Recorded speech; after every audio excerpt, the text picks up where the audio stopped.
All right, and I am here with Ryan X. Charles, the co-founder and CEO of yours. How's it going, Ryan? It's going very well. Thanks for having me, Joel.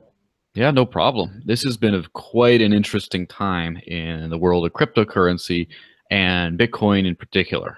So first off, what do you make of SegWit activation? Is that a good thing? Is that a bad thing? Is it neither?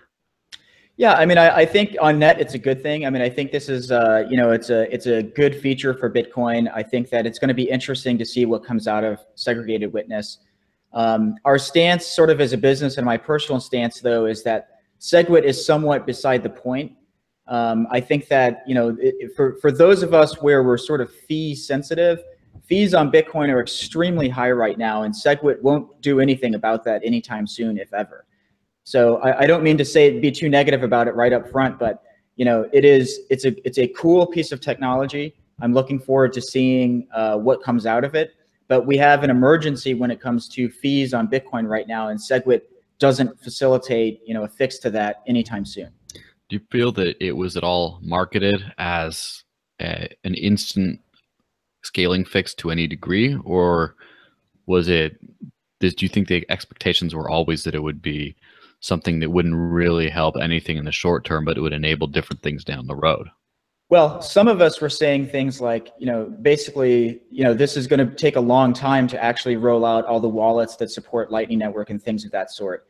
It was definitely marketed, though, as a quick fix. And I'm not sure if this was deliberate.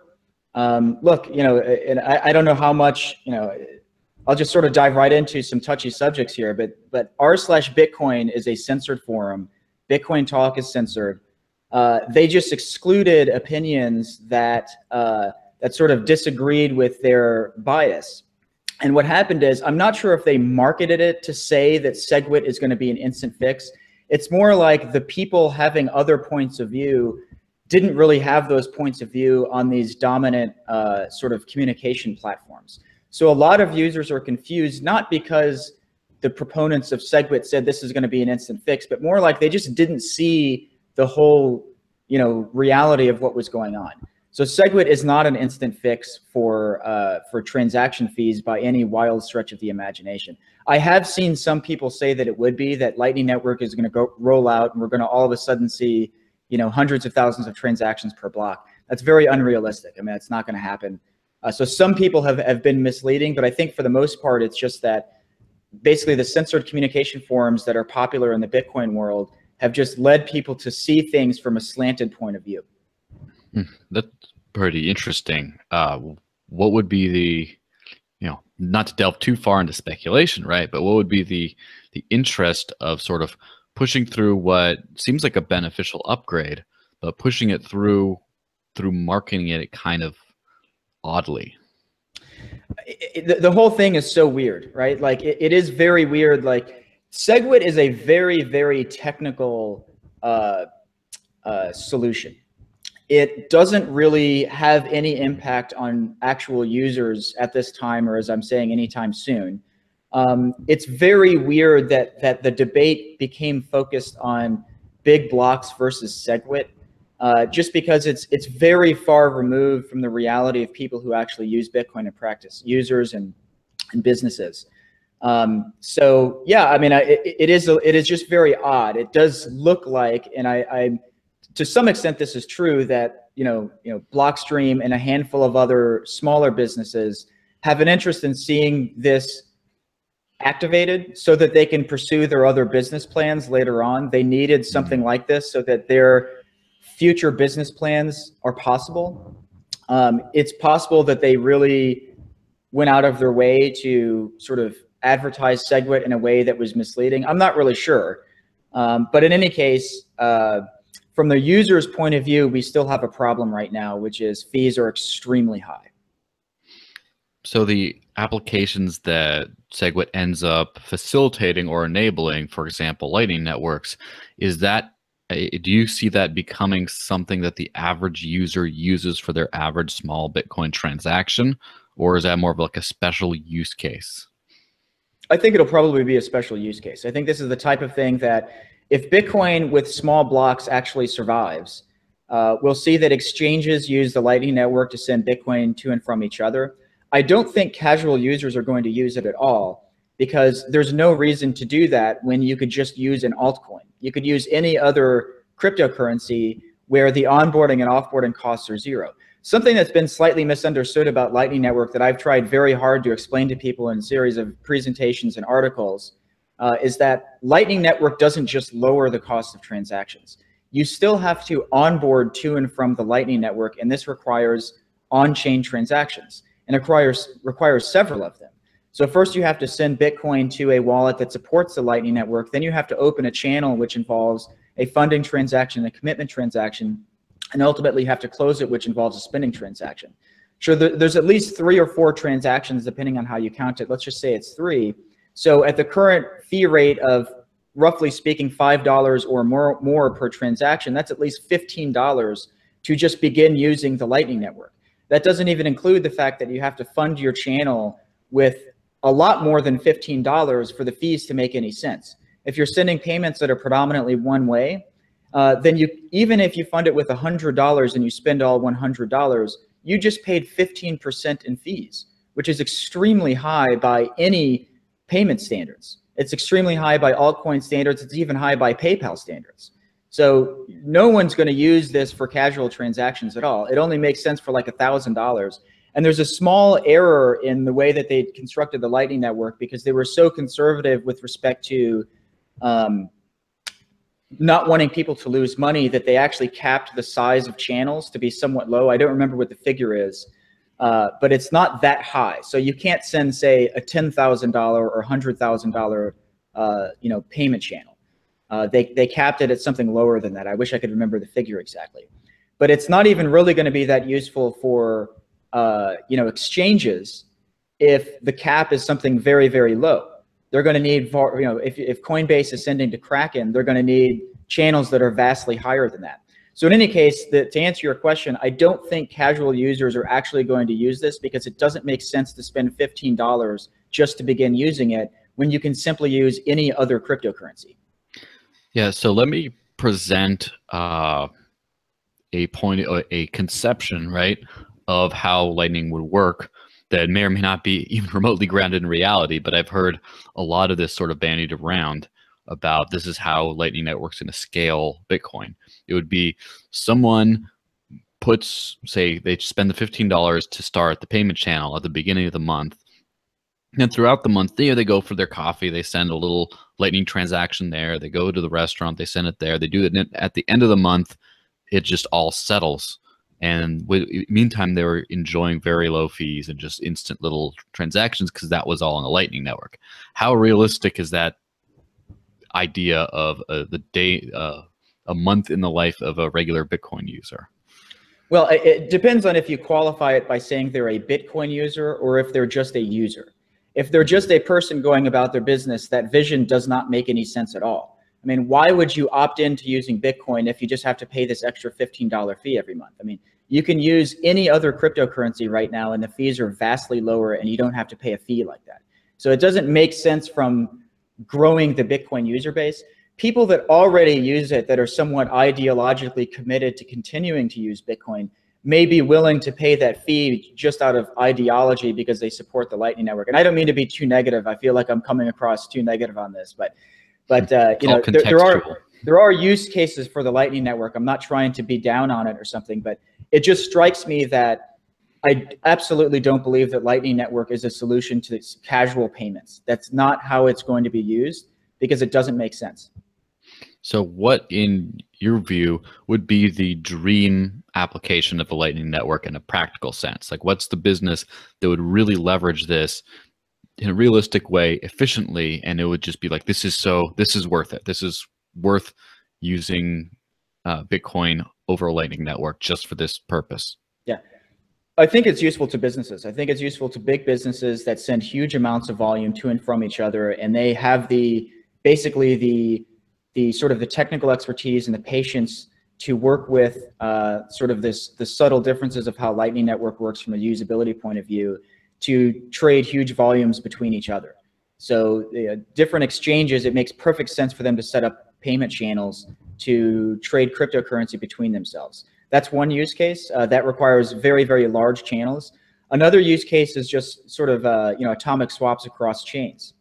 I think that's a very interesting use case where you can have channels on different chains and actually send money and basically send Bitcoin and receive Litecoin or something like that. I think that's an interesting use case that can be done trustlessly with the Lightning Network. I also think instant payments. In any case where you can't wait for a confirmation, I think it's interesting that you can send instant payments on Lightning Network with a few caveats, which is it's still not really that secure because, of course, if you send a unconfirmed transaction, well, that transaction's off-chain exactly the same way that the Lightning Network is. So I think it is useful for instant transactions, but it's actually not all that much better from simply broadcasting an unconfirmed transaction. So what do you think of SegWit 2x, right? It seems like SegWit 2x came about as a compromise between people looking for larger blocks or on-chain scaling and those looking for whatever the Segregated Witness Lightning Network approach. And it seems like a lot of the big blockers have forked off into Bitcoin Cash. And so is there really a viable reason to still have the SegWit versus SegWit 2x a struggle going on? It's a very interesting question, and you can ask a number of different questions about this. Like first of all, I think the most important question is what in the world is actually going to happen in November? Like, is this actually going to happen? Are we end up with 3 different versions of Bitcoin? Do you think you know the answer to that? I don't think I know the answer to that. I mean, all I can do is try and guess and place my bets based on the information I have. I mean, I don't know the answer to that. I don't really think it's a good thing to see multiple different versions of Bitcoin, but at the same time, I also like the idea of just letting the market battle it out and see which one wins. I'm not really sure, though. I mean, look, our business is a supporter of SegWit 2x, and I'll explain some context here about how that happened and why we agreed to this. So we are funded by DCG, and DCG reached out to all of their companies, including us, and basically asked if we would be interested in signing a statement that said that we agreed to basically move the protocol forward by adopting both SegWit and a 2x hard fork. And it was a simple 1-sentence thing that seemed very, very simple. And we thought, you know what, this debate has dragged on for so long. This does seem like a good way to reach some sort of compromise and move the space forward. So we agreed to that, as did most other DCG companies, and some other companies who aren't funded by DCG agreed to this as well. So, that ended up being called the New York Agreement, or SegWit 2x, and that project is moving forward. But meanwhile, Bitcoin Cash the idea just sort of suddenly came into being from via BTC and from Bitmain, and all of a sudden they just launched the thing. And so now we have a big block Bitcoin. And as far as I'm concerned, this solves the problem that I personally wanted to see solved and that our business needed to see solved, which is enough on-chain scaling that our business use case makes sense, that our users' use case makes sense. This is the chain we wanted to see. And so it makes less sense. I mean, we're not going to use SegWit 2x because SegWit 2x doesn't go far enough. There is no long-term scaling roadmap for SegWit 2x. If SegWit 2x happens, I mean, presumably the next step would be continued compromises with everyone in the industry, and no one's really going to be happy with whatever the outcome is. So it doesn't look like a very good path forward to me. We would rather see Bitcoin Cash just continue to function, and we can just use Bitcoin Cash instead. So that's our sort of point of view. So, but I'm not really sure what's going to happen with SegWit 2x. I mean, as best I can tell, it's still moving forward, though, and I guess we'll see 2 different forks of Bitcoin come November. So your business, yours, it operates on a Lightning Network style payment channel type thing. Is that relatively fair to say? That's correct. But let me add some details before you ask whatever the question is. So we spent over a year developing a L2 for Bitcoin based on payment channels similar to the Lightning Network. What we did was it's actually a trustless payment channel hub. So our users don't route through each other. They route through something we call the Oracle. So the users possess their Bitcoin or whatever, Litecoin, whatever cryptocurrency it is, and can trustlessly send directly to each other. There is a third party involved, which is the Oracle, but the Oracle can't access anybody's money. So it's trustless in that sense. And we did this basically to work around Bitcoin's fee problem. We needed, we just sort of, we started this long enough ago that altcoins were still very small compared to Bitcoin. So it just seemed like, well, we're just going to build this on Bitcoin, and the way to do it is with payment channels. Unfortunately, fees got so high that we had to switch to Litecoin, and the rest is history. But my point is that we actually have archived the micropayments technology because we don't need it on Bitcoin Cash. This is part of the reason why we switched to Bitcoin Cash. Our transactions are now on chain. You can send a 1 cent transaction on Bitcoin Cash with a 0.15 cent fee. That works. That's what we need for our app. So like, we actually don't need the payment channel technology on Bitcoin Cash. So our product that we're going to launch later today is actually on chain. The users hold their private keys. They send normal Bitcoin Cash transactions to each other on chain. Very interesting. What is the fee threshold for those kinds of micropayments to still make sense? For example, for the proverbial $2 coffee, right? At some point, something higher than 50 cents is where obviously higher than 20 cents is where it stops making sense compared to credit cards, for example. But higher than something like 50 cents would be my absolute cutoff, that I would never, ever use that to pay for coffee. So for a microtransaction, what kind of fee structure is the absolute limit for your business in particular? How high does a fee get before that's not a viable option to use that on chain anymore? Yeah, I would say approximately 1 cent. The reason why 1 cent is, we have reasons to send payments that are about 10 cents, and we can even send less than that. But you can imagine going all the way down to 1 cent or even lower. There are reasons to have it even lower than 1 cent, but 1 cent covers sort of most of the use cases. A 1 cent fee is sort of acceptable. It's better if it's lower, of course. So Bitcoin Cash is actually even lower. In fact, I said it's 0.15 cents per transaction. That's approximately correct, but actually you can get away with sending 0 fee transactions on Bitcoin Cash right now. So it's hard to beat 0. So at the present time, if you're willing to find the right wallet software or build a custom tool, you can actually broadcast 0 cost transactions on Bitcoin Cash right now. So the threshold, as far as we're concerned, basically it's a lot better if the fees are less than 1 cent. Interesting. So at some point, there might be a situation might arise. Here we're going a little bit possibly utopian thinking here. What if Bitcoin crashes and burns hardcore, SegWit 2x doesn't work, whatever the reason is, all Bitcoin's users migrate over to Bitcoin Cash, or most of them do, and a big chunk of new users. So now we have relatively full blocks, not necessarily to the extent that Bitcoin is now, but full enough that mostly 0 fee or even 1 or 2 cent transactions won't go through in a timely manner. You kind of need 3, 4, and 5. Yeah. If that situation first, do you think that situation ever arriving is likely? And if it does arrive, would you then unarchive the payment channel? Yeah, good question. So first of all, on whether it's likely or not, I definitely think it's possible. It's really hard to say whether that is probable, like will that actually happen? I mean, it's definitely possible because we've seen as much as 50% of the Bitcoin miners switch over to Bitcoin Cash as the profitability variation changes. So we've literally seen miners evacuate Bitcoin for Bitcoin Cash in order to earn more money on Bitcoin Cash. And the price of Bitcoin Cash is still quite a lot lower than Bitcoin.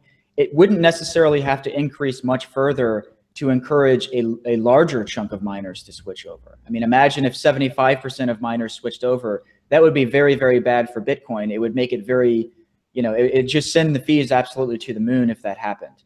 So in any case, it's definitely possible that small block Bitcoin, ultimately dies in a situation like this. Not saying it's going to happen necessarily, but it's possible.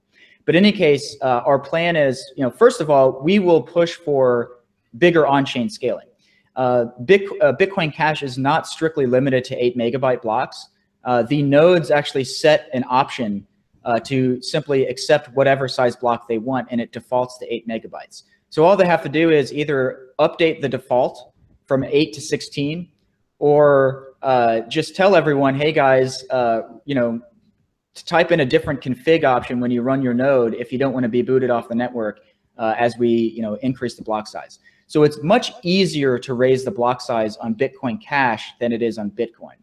So we would simply push to just raise the block size again if that happens. And then finally, if that doesn't work, if fees do get high again, and say fees get up north of 1 cent, I think 1 cent is where we're going to start trying to figure out what our plan is.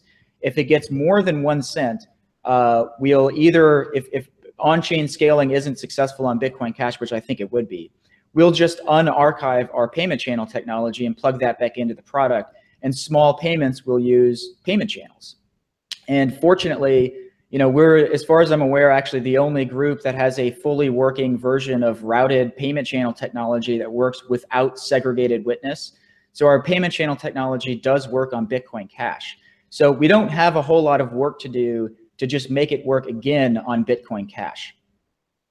It seems like then there was a lot of hype, or there was a lot of conversation surrounding SegWit that seemed to indicate it was necessary for payment channels like the Lightning Network. And it seems like you're telling me you managed to do it without SegWit. What benefits would SegWit then do? What kind of payment channels would SegWit enable that are not currently enabled on, for example, Bitcoin Cash? Yeah, so segregated witness is not necessary for routed trustless payment channel technology. The Lightning Network now has a clear definition. So the Lightning Network depends on segregated witness because they have a spec for the Lightning Network and it requires segregated witness. So you just have to distinguish between the Lightning Network and any network of trustless, you know, routed payment channels. So you don't need segregated witness for this. With that being said, segregated witness is a little bit better. It has a few properties that make it just significantly better as far as designing a system like this goes. So probably the most important property is that you can have bi-funded channels where both parties fund a channel in the Lightning Network. With our system, because we don't have a fix for transaction malleability, the way we have to do it is every channel is only funded by one party. So basically, if you and I want to be able to easily send money back and forth to each other, one way to do it would be for us both to fund a channel to each other and then have two different channels. So that's slightly worse than having, say, just one channel that both parties can fund. So that's probably the most important property that you can do with SegWit that you can't do without it. At least we haven't figured out how to do it without SegWit. So SegWit is better, but it's not a requirement for trustless routed payment channels. Interesting. Now, it seems like from what you're telling me that the business model of yours depends on cheap on-trail or reasonable on-chain transactions, at least for onboarding users. And then the logic follows is you'd use the largest or the most populated, right, network that allows that to happen, right? So a super ideal world that doesn't exist anymore, Bitcoin. Then next down the list, you go to Litecoin because it did what Bitcoin used to, but you know, it's next largest coin that does pretty much exactly that and is easy to integrate. Third down the list, or up the list as it were now, Bitcoin Cash. Say out of left field, another currency comes out, another cryptocurrency that manages to reach very wide or mass adoption much sooner than anything else, and has those kinds of properties like low fees and fast transactions that would work. Do you see another currency switch in the future under that situation, or would you had a different currency side by side, like a different option, or would you just stick with Bitcoin Cash to the bitter end? So it really depends on exactly the scenario. So the ideal scenario is that basically now that we're switching to Bitcoin Cash, hopefully the fees will remain acceptable on Bitcoin Cash and we shouldn't ever have to switch ever again. If that continues, that basically one of our next steps, probably in the next few weeks, we'll add Shapeshift integration. So Shapeshift will let anybody deposit any other cryptocurrency onto the platform. And we actually denominate things in dollars, in US dollars in the UI. So it doesn't really matter what underlying cryptocurrency we are using as far as the user is concerned. So long as the fees are low enough, from their point of view, it really doesn't matter. From our point of view, it doesn't really matter either. We just need one that actually works with low fees, that has a large, infrastructure, has lots of businesses that support it and so on. Those things matter. But at the end of the day, we'll just use Shapeshift to let people deposit whatever. So that's the ideal situation. The reason why we would change is if basically Bitcoin Cash becomes unviable for some reason.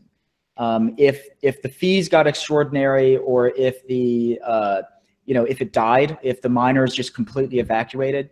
It's hard to imagine these things actually happening, though, because of just the whole economic situation we find ourselves in. I don't think Bitcoin Cash can die. It has an emergency downward adjustment algorithm for the difficulty, so that if miners leave, it just will survive anyway. It just adjusts downward in difficulty and can be mined with less power. It doesn't really matter what the price is. I mean, everybody wins if the price goes up, but if the price falls, it's not really a huge deal for our platform, because you're just sending and receiving small amounts of money. You can cash out instantly and do whatever you want to do. So if the price is falling, just cash out and sell it or something like that. So hopefully we can just stick with Bitcoin Cash, and we would only switch again if it becomes unviable. Fascinating.